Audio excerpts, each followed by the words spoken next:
Qumar haramdır ona görə ki, qumar oynayan adamlar nə qədər istirab keçirir.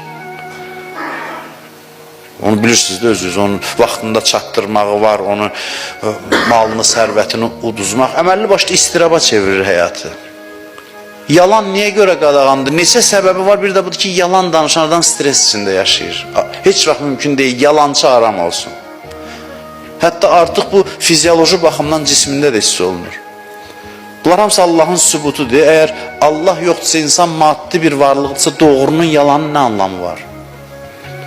Yalan danışanda insanın cismində hansısa bir dəyişiklik olur ki, hətta onu müəyyən cihazlarla da müəyyən edə bilirlər. Bu onu göstərir ki, bu əvvəla bu dəyərlər var, deməli Allah var, bu dəyərlərin arxasında bir anlam dayanmalıdır. Maddi varlıq üçün yalanın nə anlamı var? Ümumiyyətlə bir insan ət parçasıdırsa, yalan, doğru ona niyə təsir eləməlidir?